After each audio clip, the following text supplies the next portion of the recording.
All right, here we are, episode 18 of the Fighter Pilot Professor. We're moving right along. Today we're going to talk a little bit about what's going on in Haiti and maybe something I should have talked about early on or earlier on, but we'll talk a little bit about the mentality of winning. Hope you enjoy and we'll jump right in.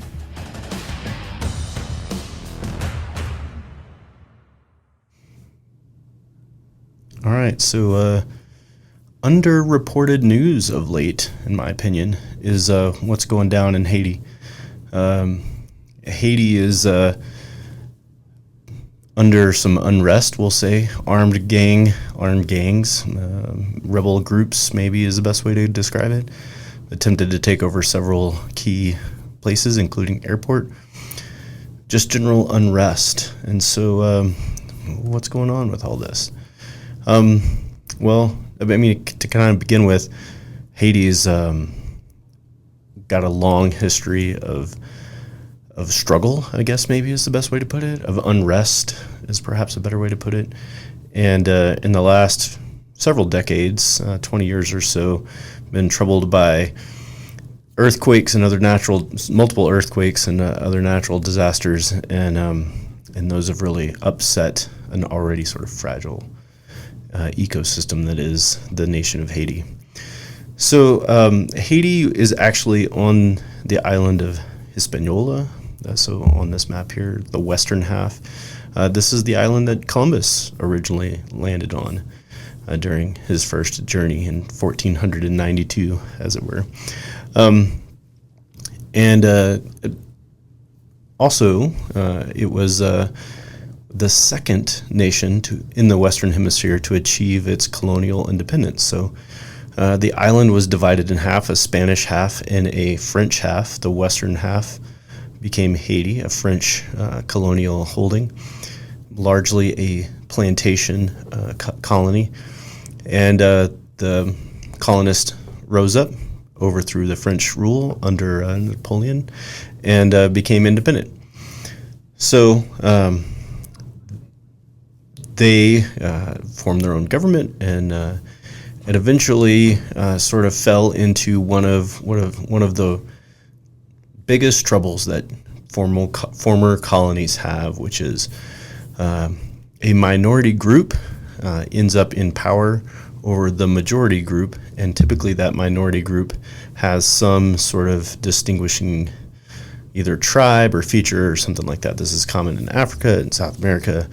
In the case of Haiti, the minority group was either white folks or mixed people of mixed race, of half black, half white, typically, or some their combination of that put them in a racial minority, and they were largely the group in power. And so, for the majority of Haiti's history, including its modern history, it's been a struggle between those groups vying for power, so largely mixed race groups or indigenous and versus largely indigenous and former slaves of Haiti. So that troubling paradigm, if you will, is kind of haunted Haiti. Interestingly, the United States, in its period, in the United States' period of what I'll call imperialism, had Haiti, or had, if you will, proxy control of Haiti. So dictated Haiti's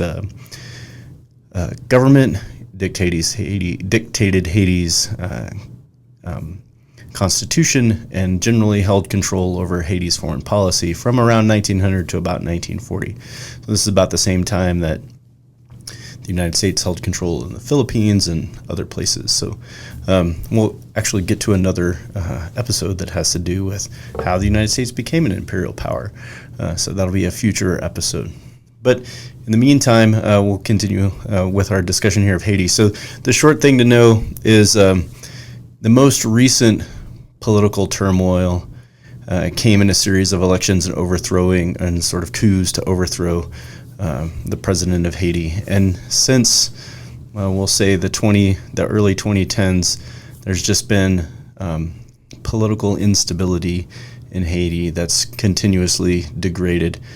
In the most recent spat, which is over the last few weeks here, as I said, rebel groups, if you will, or armed groups have been going about throughout Haiti, Port-au-Prince, the capital, the largest city, primarily, and sort of attacking places, including the airport. And this has caused the United States and other nations to withdraw some of their embassy personnel, etc. And so it's kind of an ongoing, unfolding thing, but needless to say, the chaos that is in Haiti currently is unfortunately a long-standing issue in that nation. And the history of that goes back quite a long way. So there you go. Hope you know a little bit more about what's going on in Haiti and its unfortunate events.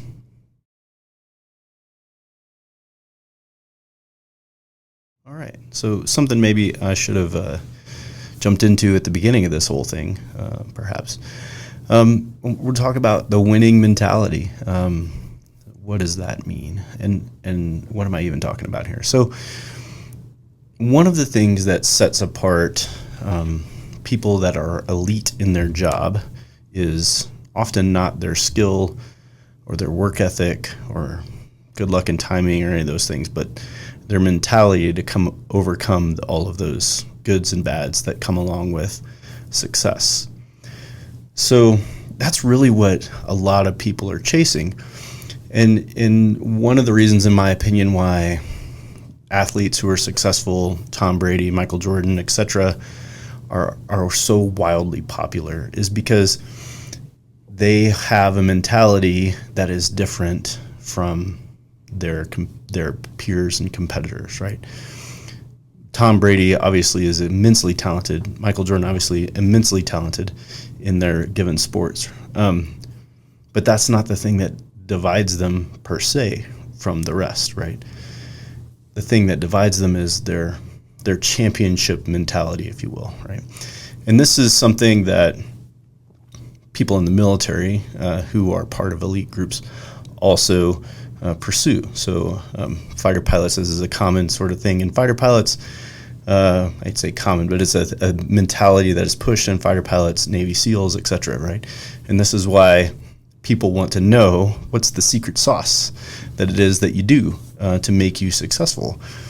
And, and granted, right, we're all of us that are successful in this business or in the various businesses that we're in, whether that's SEALs or sports or being a fighter pilot or whatever, we are all talented in that thing. That's kind of the, got to get in the door with that.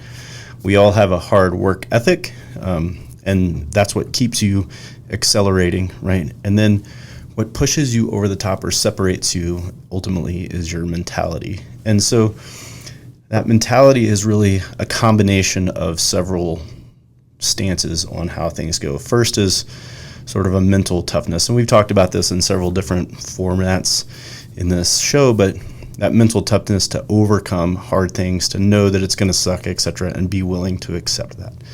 The second one is the sort of fire and forget mentality of when I make a mistake, I have to move on to the next thing, right? I have to learn my lesson. I have to assimilate that lesson, but then I have to move on quickly to the next thing. And so those are two things. The third one we haven't talked about much is what I call the winning mentality. And this mentality is harder to come by, right? And this is different than competitiveness, right? I mean, I'm competitive. I think most people like me are. But, I mean, this is like, I'm going to win. I'm going to do what it takes to be better than you. I'm going to win almost at all costs, right? And obviously there's some balance in winning at all costs because you have to be careful what it costs you. But, right, it's this willingness to go the extra mile, et cetera, et cetera.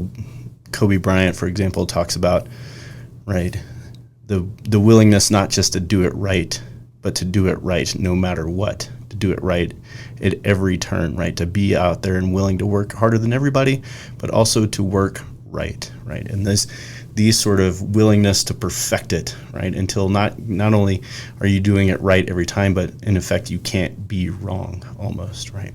And this is what separates a lot of people, is this willingness to just push and push and push and push until you've achieved an ability, not just a physical ability, but a mental ability to be good at it no matter what, right? And so that is really what defines the difference between the average participant in something and somebody who is elite at that thing, right? It's not just their physical skills, and applying this to other things outside of sports or fighter pilotiness or whatever, right? How do I do that in the world of law or business or whatever, right? And what I'd offer is that you can have all the intelligence, or maybe you're not as smart as the average other person, right? You can show up earlier and go home later than other people, right? You can do all those things to put in the work, but really the difference is like the little details will separate you, right? The ability to get things right no matter what, to perform under pressure no matter what, to make sure that whatever it is that you are doing is done to the best of your ability and, in fact, better than everybody else around you. And it's those things that divide you from the rest of the crowd. So there you go, the winning mentality via a fighter pilot. I hope that you enjoy, and thanks for tuning in. Keep shooting me your questions.